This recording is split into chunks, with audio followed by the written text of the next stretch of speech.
welcome. Please stand at your table and first on the list there is Grace.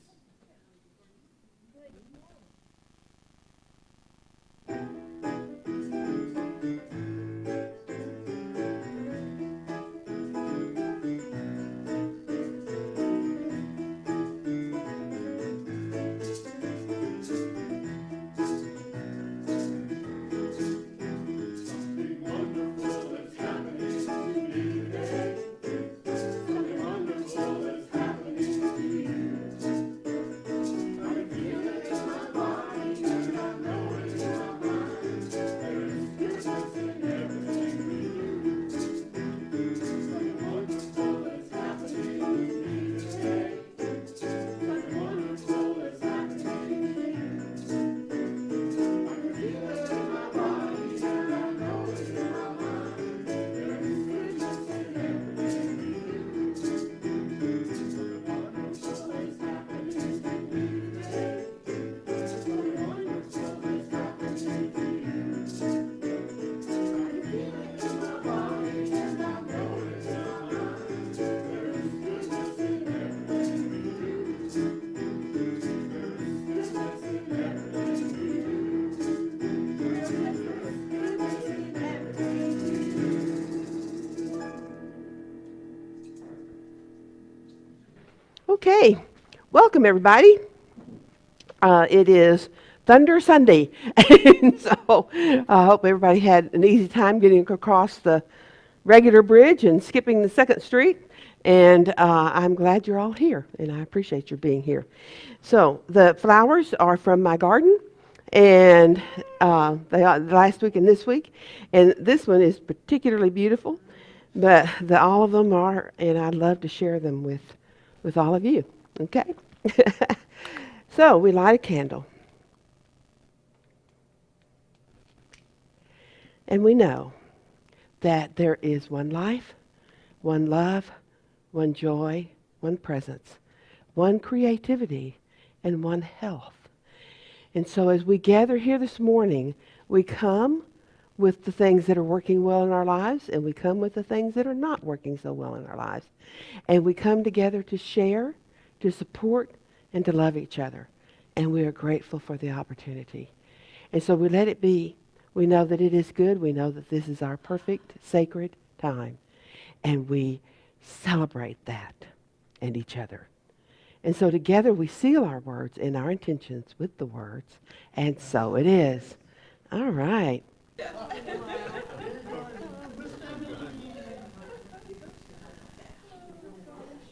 You know, one of the best things about reading is picking out what you're going to read.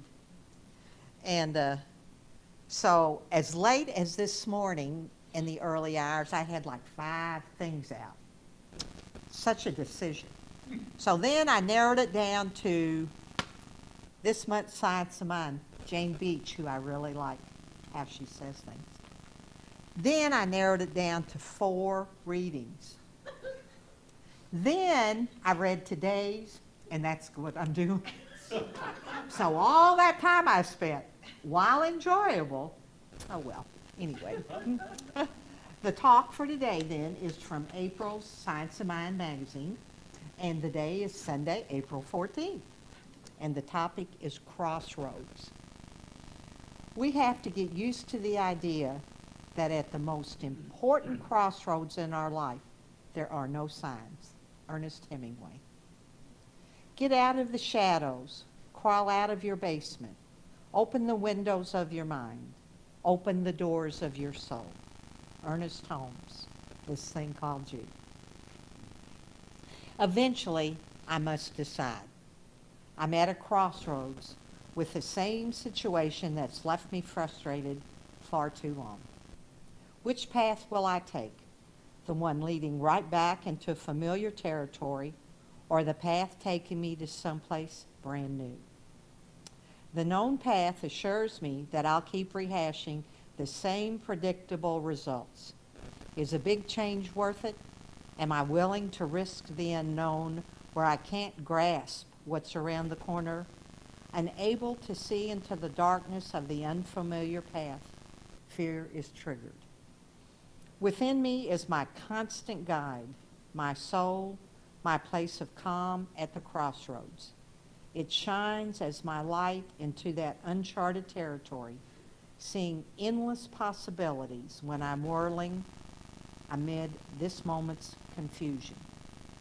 Turning toward the light opens me up to the faith and courage that have moved me through difficult times before.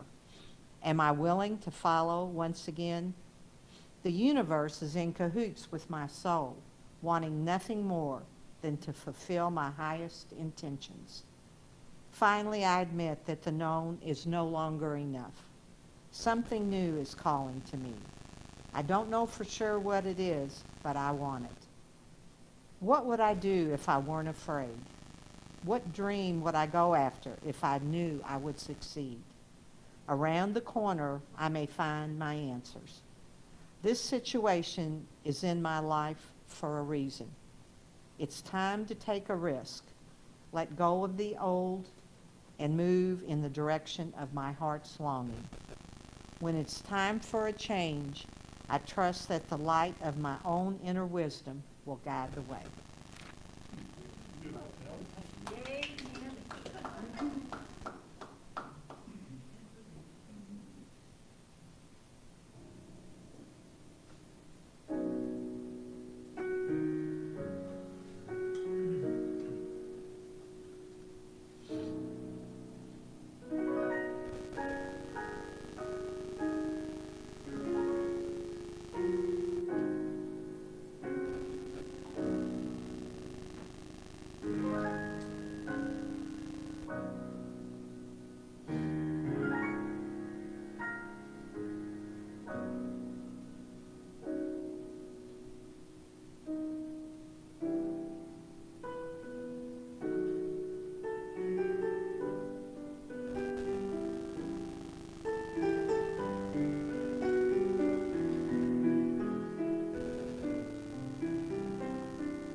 Vicky's starting to sing in my ear.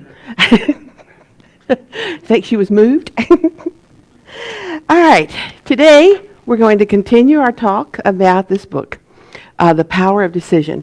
And we've been talking about it now for several weeks, and the premise is if you want to change something in your life, you got to make a decision. And it's got to be firm, and it's got to be based on a good foundation, and you got to stick to it.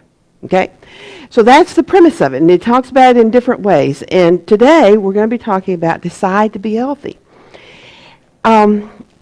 He talks about that, he starts out, for more than 50 years I have been practicing spiritual mind healing.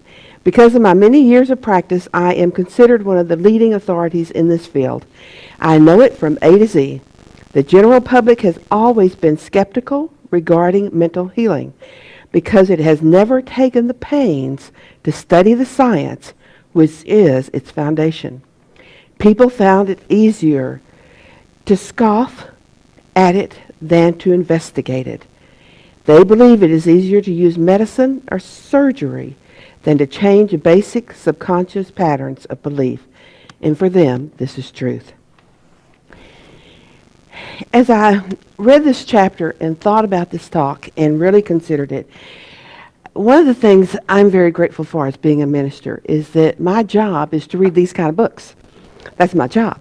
And then to take the ideas that I read and bring them forth and to share them in a way that you can get something from them, hopefully. And so I am required to focus on good stuff. I'm required to focus on healing and on changing my thinking and changing my life and being very present and all that. But as I started this chapter, I got to admit, I thought, I don't know. I know the principles. I can tell you what they are. But I'm not doing a very good job. I have had a lot of health issues recently. Things that I never thought I'd have. And it's like a downhill slide, you know. I blame it on going to the doctor myself, but okay, maybe not. But I really do think going to the doctor can be hazardous to your health because they are paid to look for stuff. You know, the old saying that if you are a hammer, everything looks like a nail. Well, if you go to a doctor, his job is to find something wrong with you, and they do a really good job of it in my experience. But anyway, I get that. I want you to know that I know the principles, and I'm working on living them, and I get better at them all the time because I keep reading, and I keep studying, and I keep thinking about what this is about. I love what he said about he'd been doing this for 50 years, and he was considered an authority in it. Later on, he says, you know, people hold on to their illnesses. They define themselves as I am so-and-so, and I have this and that. And there is some side benefits to being ill. People bring you food, and they take care of you, and they ask you what you need, and they send you flowers, and they send you, you know, all these wonderful things, and you don't ever have to wash a dish. You know, you don't have to do all those things, and so there are some benefits to it. And I don't know whether you've ever known anyone that went that road. I have. That the idea of them being healthy was something they had no intention of being because they liked being this person who had to be taken care of, who got the center of attention because of their illness.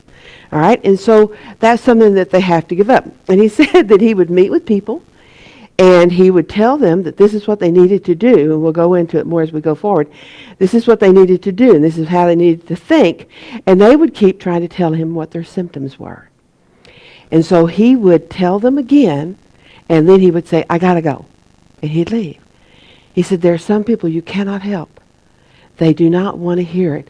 They want to tell you what their symptoms are. And that's how they go about it. Now, our teaching, metaphysics in general, whether it's unity or science of mind or divine science or whatever number of others, is based on mental health. It's based on mental solutions to our issues. Spiritual, mental.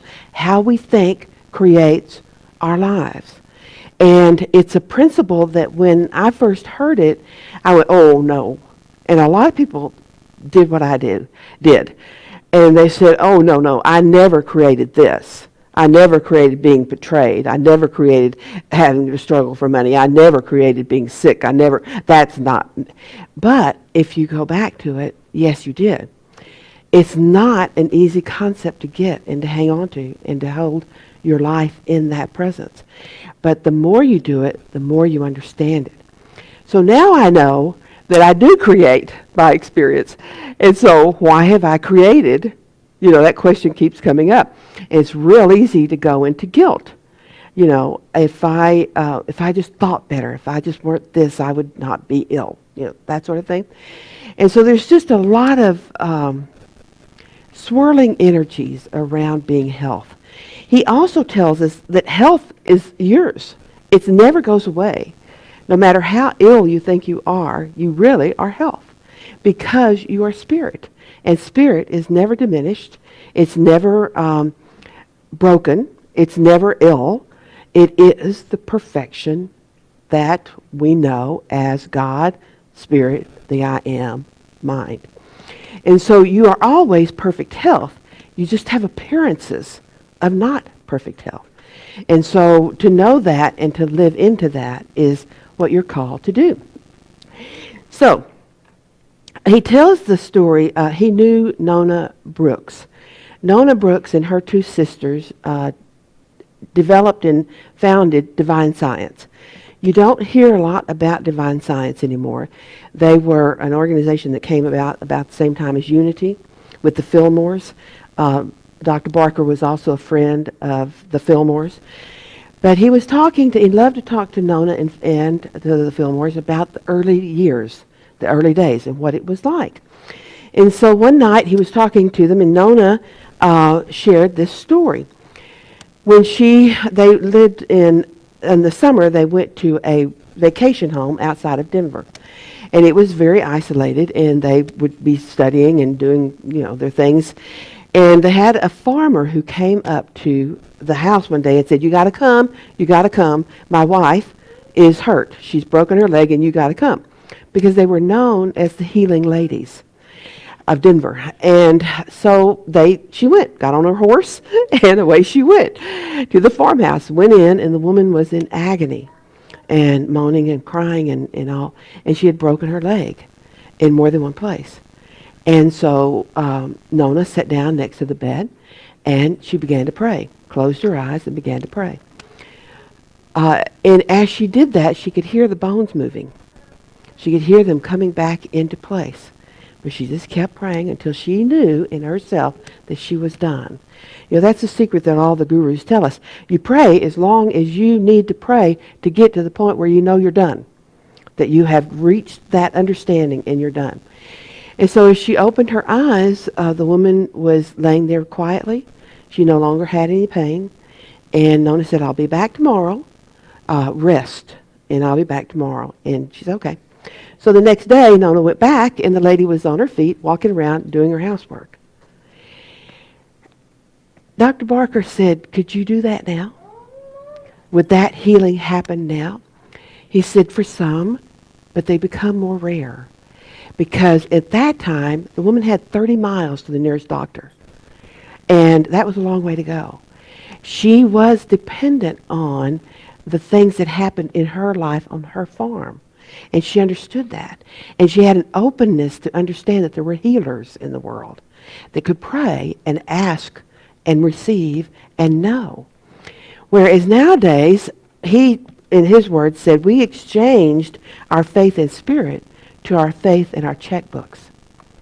So when we get ill, we go to CVS and we buy cold medicine, or we buy painkillers, or we buy whatever, or we go to the doctor. And we hope we have a lot of insurance and pay for it because it's pretty expensive, but we go and we take our checkbooks and we write our checks and we go. And we expect them to help us. But if we didn't have that, if we were dependent only on spirit and the love and knowing and presence of others, our lives would be different. Just because our opportunities would be different. Make sense? So I love that, because when you read about the early, the Fillmores, the Nona Brooks, Ernest Holmes, Quimby, all of the ones that are considered the basic people who started us in about 1850, metaphysics, really understanding it and teaching it and practicing it, they talk about miracle healings. Scratch that off. They talk about instant healings. Miracles, the word miracles seems to say to us that that is outside the norm. And that's not true. Health is the norm.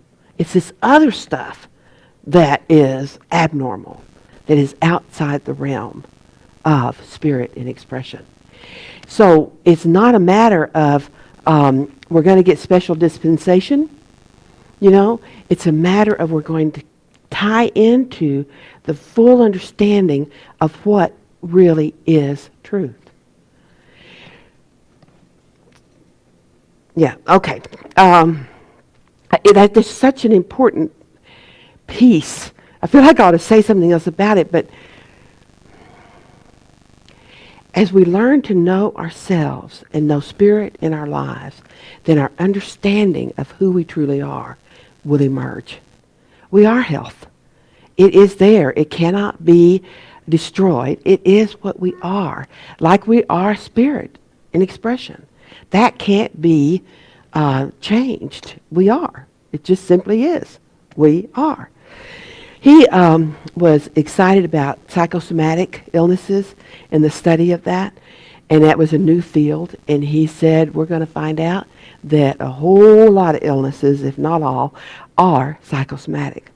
They are brought on by what's going on in our minds, which is exactly what science of mind teaches. It's what you're thinking that is creating what you're experiencing. And so he was very excited about, as people grew in that knowledge, that they would understand that they could change their thinking, change their life. All right?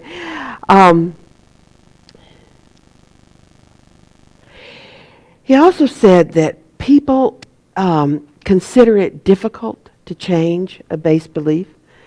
And I have, considered, I want it to be like that. The joke we told last week. I want to be able to throw my dagger and that's it and that's done. But it's more like Churchill in the little teaspoon, taking it one scoop at a time. You change it a little bit, you change it a little bit, you add, you grow, you understand a little bit at a time. And so that helps us if we can understand that and not be hard on ourselves. With anything like this, we stunt our progression when we judge ourselves. When we decide that we're not doing a very good job and we're not doing it well, and we move into the self-doubt or the self-condemnation, then we are slowing our process. We need to be gentle and supportive of ourselves.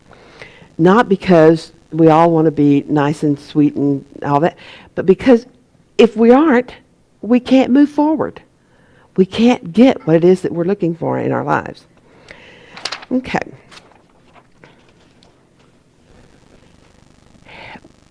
The most powerful tool that you have in anything like this is your imagination. Imagining. Over the years we've talked so much about taking time out to see our lives the way we want them to be versus the way they appear to us now. And so can you imagine what your health would feel like and look like if you were to express the truth of your being. And spend some time doing that. And it's not a matter of saying, well, when this goes away, I will. It's a matter of saying, I am. I am free in my movement. I am free in my experience. I'm free in all those things. To imagine that, to truly imagine that. And we're going to, when we do our meditation this morning, we're going to do a little bit of that. We're going to give you a chance to really imagine what life looks like, what you feel like, what it is to be in perfect health. And you define perfect health. No one else. You.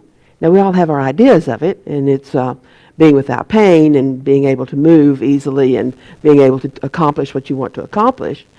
But you are going to image it a little differently than I would. And that's great. That's just being who we are, individuals. Okay?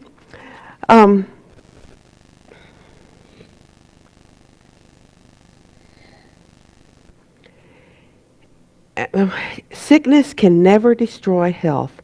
It can only cause it to go underground and await realization. So, or reactivation. So your health isn't something you have to bring into your life. It's something that you have to allow to be active and expressed in your life. The opportunity to know yourself, to appreciate who you are, and to experience the health that all of us want. If you ask somebody what it is to be happy, most of them will say, oh, to be healthy and to be financially sound and all of these different things. Well, what does that mean to you? And for me, I ask myself the question, are you willing to put forth the work it takes to change your subconscious? Because that's where it goes. You know, your subconscious is your operating system. You've been developing it, programming it all of your life. And it just acts in the background and creates what you put in there. So we all understand in the computer, the operating system is that background stuff that keeps doing all those things that we don't know how it happens, but it happens. And so your subconscious is the same thing. And we can change it, but first we have to know that we can change it. We have to know that it is within our power to make it different. And he gave me an image about opening my subconscious, literally opening it and saying, okay, we're going to take this and we're going to throw it away. And this we're going to eliminate. And this is what takes its place. And this is what I'm bringing forth. And so that image gives you a way to see it and to feel it. Because, you know, anything that's going to change, you're going to have to be able to see it, image it in some way, and you're going to have to be able to feel it if it's going to make a difference and really happen. It is a mental discipline to maintain health. And if you are enjoying good health, celebrate it. Don't go through your day feeling good and doing everything you want to do and not ever think to yourself, this is wonderful. I love being who I am. I love the health of my body, and I appreciate it. Because if you get sick, if you're going to spend a lot of time thinking about being sick, and you're going to give it a lot of attention, but that's exactly what you don't want to do because it brings it more in. So if you want health, give that your attention. Move into blessing it, into honoring it, into accepting it. God wants you to express health. Your health, you're not healthy. You are life, not merely alive. You are mind, not just a thinker. You are a specialized spiritual creation with the capacity to live life effectively and abundantly. You are neither a sinner nor a saint. You are a glorious means by which the infinite acts on the plane of the finite. Okay. All right. Let's do a meditation.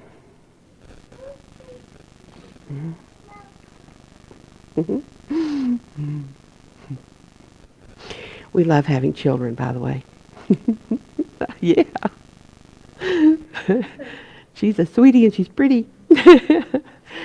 All right. So in meditation, the idea is to let your body rest in such a way that it's not dinging you with information.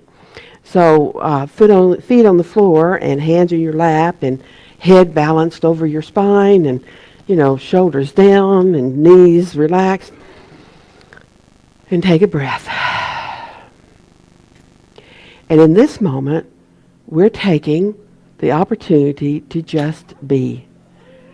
To let our bodies be relaxed and balanced and whole. To let our minds rest.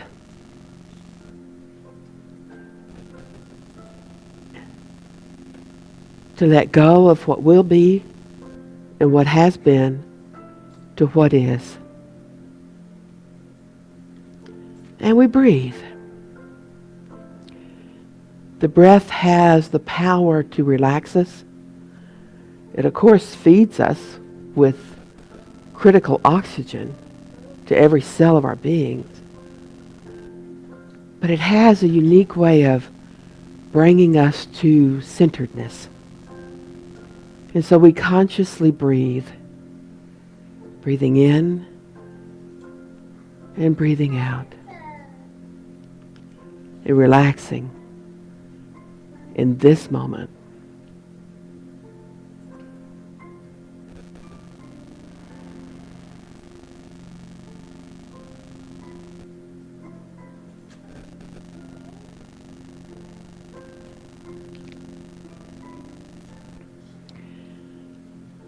In this moment, we image ourselves expressing the health that we are choosing.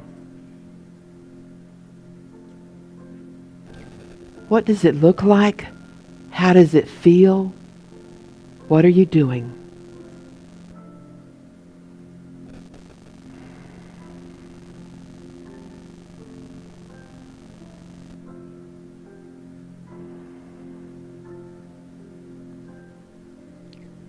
Flesh it out. Feel it. Perfect expression of the physical that we know is our bodies.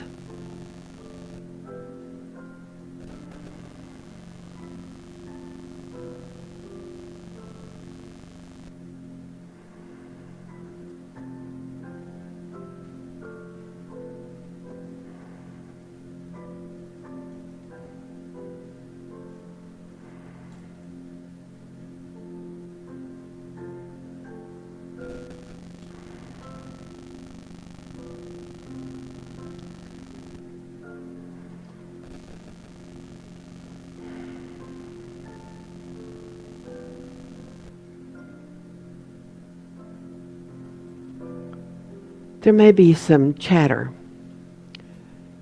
that says, oh, it looks good, but maybe when, I don't know, that's coming from your past, coming from what you have heard and accepted. And so we're going to take a minute or two to rid ourselves of some of that. So as we breathe, we focus on a point in our chest. And we see it as the storage place and the activity center of our subconscious. And we open it.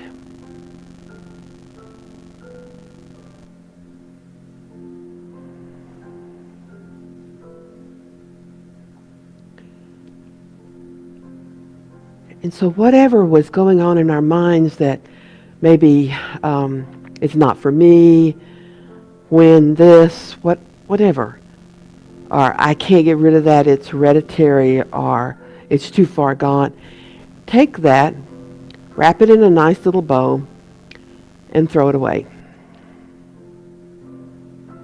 Throw it over your shoulder. And tell it that it is gone. And what will you replace it with? A thought of all things are possible. I am the perfection of spirit in expression.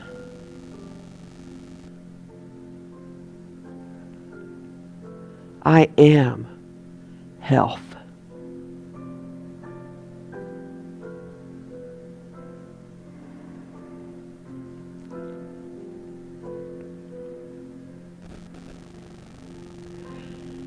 Can you identify another pattern, another thought, another belief that limits you?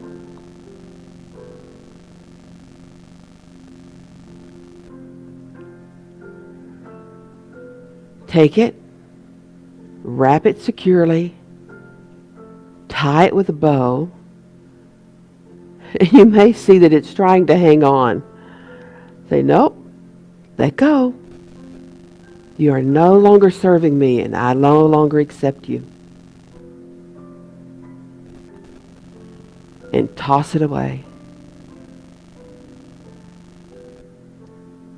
And what will you replace it with?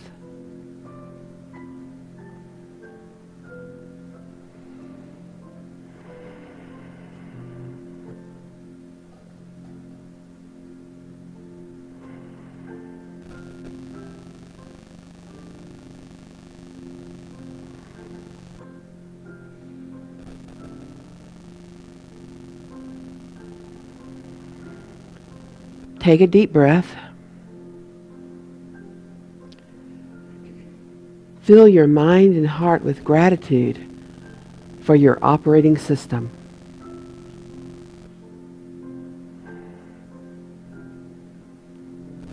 Let it close like a flower. And know that there's more stuff to release and more stuff to install. A little reprogramming that will come at the right time and in the right way. And breathe.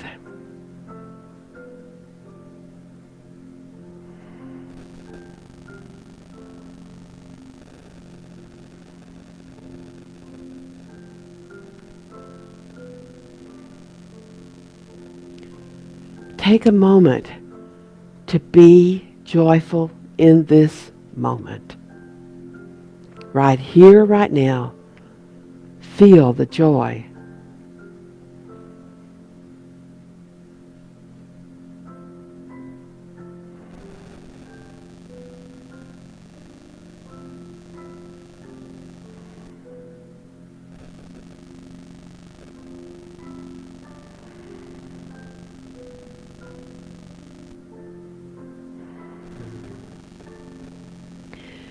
So we take a breath. We know that we have set in motion a new way of being. And right now, we know that we have asked and Spirit says yes. And Spirit will remind us and give us the courage and the strength to think anew. And we are grateful.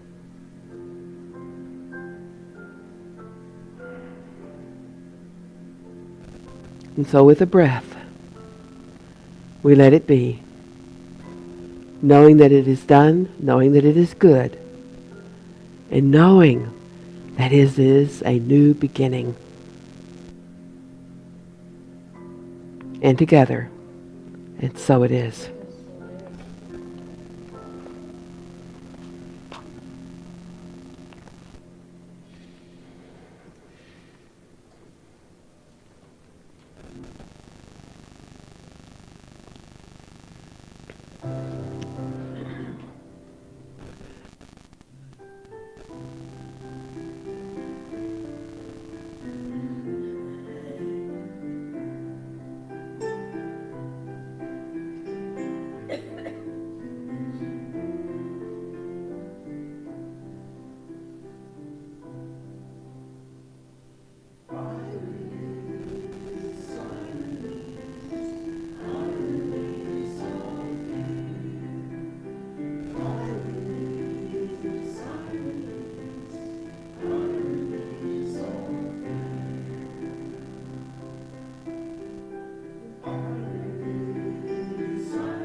Would you hand me the prayer box too?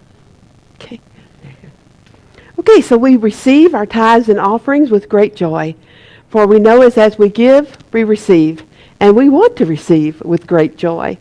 And so we bless it to our community's benefit, to each other, and to our wider community, knowing that our gifts and our tithes go to help others learn and to grow and to experience more of the perfection they are.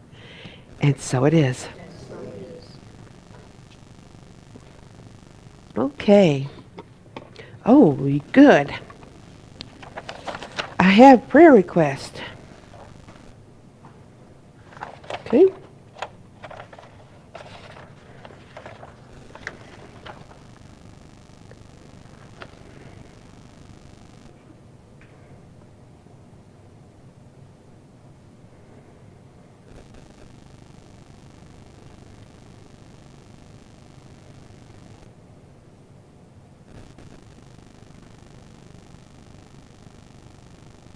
Okay. All right. Our prayer our prayer box is always at the back of the room. And anytime you get here and you want to put in a prayer request, that'll be fine. Our practitioners will certainly be praying for it over the week to come, or weeks to come. And we will then, and during the service, also have a prayer. And so I invite you to move into that space of knowing. Spirit, knowing your own divinity. Spirit is the power and the presence, the joy, the life, the creativity, the oneness, the beauty, and so much more. And we, as one with the one, are creative, healthy, alive, creative, filled with power and joy. And so we take all of that energy and all of that knowing, and we put it into a knowing through affirmative prayer that the owners of this building are blessed, that they are fully blessed in every area of their lives, for we are very grateful for the opportunity to meet here in this space and to be so welcomed and supported. And we bless others to know and to feel the perfection they are, to be surprised by joy, comforted by love, and empowered by Spirit. We know all these things. We trust all these things. For Spirit is, and we are. And so we let it be, knowing that law always says yes. We know that as we have spoken our word, it is done. And together we seal the words with, and so it is. Okay.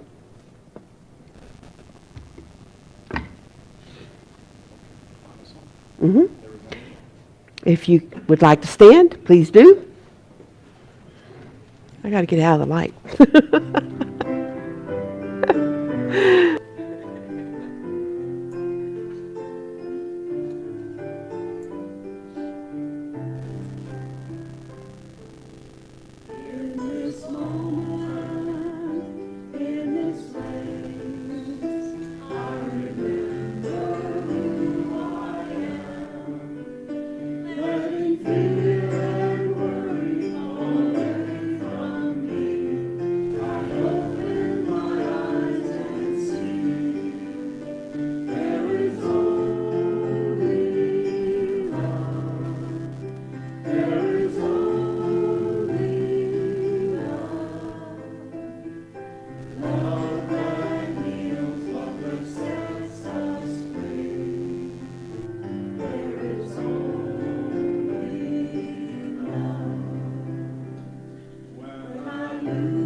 And so, we, as we have gathered, have seen the circle of life, the circle of ebb and flow within ourselves and within this group, and we just celebrate that. We celebrate the love and the presence and the power, and we go forth rejoicing in the power that is Spirit, that is us.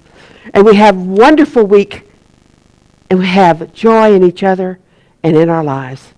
And together we say, and so it is. That makes me for Easter. Yes, Easter.